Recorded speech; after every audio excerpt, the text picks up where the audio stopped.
Hello दोस्तों, welcome to my new blog.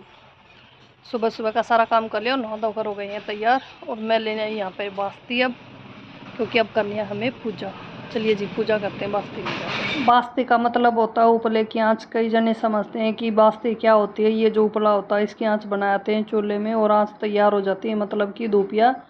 और वो ला के आरती पूजा करते और कपूर चसा के आरती की थाली को पूरे घर में घुमा दिया, और जो तुलसा माता लगा रखी उसकी भी आरती कराई, और यहाँ ला के कम्प्लीट हो गई पूजा। पूजा करते ही ऐसे लगता है कि भूख लगे हमें। भूख तो लगी जाती है क्योंकि पूजा करने में टाइम लग जाता है। तो चाय तो पीती नहीं आजकल, चाय मेरे को अच्छी नहीं लगती, तो इसलिए मैंने लोटे में डाल दिया दही, और इसमें 4 चम्मच डाल दी है चीनी। और ये काट का लिया एक हथियार जिसको बोलते हैं रई, और रई से मैंने बना ली है लस्सी। घोट घोट के अच्छी तरह इसका घी नहीं निकालना है, मतलब हल्की सी घुमा के लस्सी बना दी, और थोड़ा सा ठंडा पानी डाल के और मिक्स करके 2 गिलास लस्सी तैयार कर लो। थोड़ी सी डाल दी है इसमें काली मिर्च।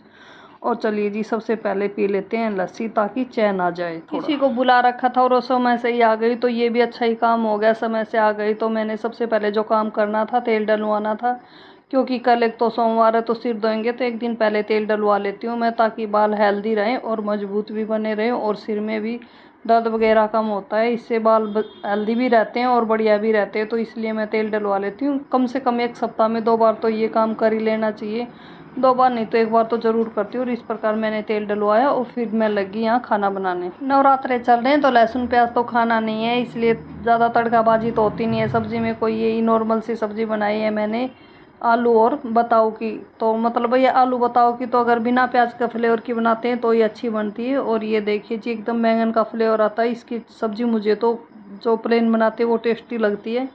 इस प्रकार नॉर्मल से मिर्च मसाले डाल के सब्ज़ी छोंक दी है, और ये सब्ज़ी बनने के लिए रख दी। और इतने में कटिंग कर लेती हूँ टमाटर हरी मिर्च की, और साथ में रख दिया मैंने प्लेट पे पानी, क्योंकि अगर सब्ज़ी में जितनी भी रिक्वायरमेंट होगी उसके हिसाब से मैं गरम गरम पानी डाल दूँगी, जिससे सब्ज़ी स्वादिष्ट और बढ़िया बनेगी। और 50% सब्ज़ी बन जाती है तब मैं टमाटर और हरी मिर्च डालती हूँ। इससे आलू को ज़्यादा पकने में समय नहीं लगता, फटाफट सब्ज़ी पक जाती है। और ये देखिए जी, हमारी सब्ज़ी बनकर तैयार हो गई है। चलिए जी, सब्ज़ी को उतार देते हैं गैस से, और तवा रख दिया। सबसे पहले रोटी बनाई है मैंने गौ माता की रोटी बनाई, घी और चीनी लगा के उससे अच्छे से। और गैस पे ही भोग लगा देते हैं। बासी भोग लगाने कहाँ जाएंगे, चूल्हा पीछे है, तो इसलिए गैस पे ही भोग लगा देते हैं ताकि गौ माता का भोग लग जाए। और गौ माता की रोटी निकलने के बाद ही हमारा खाना पीना चालू होता है, उससे पहले किसी को रोटी नहीं दी जाती।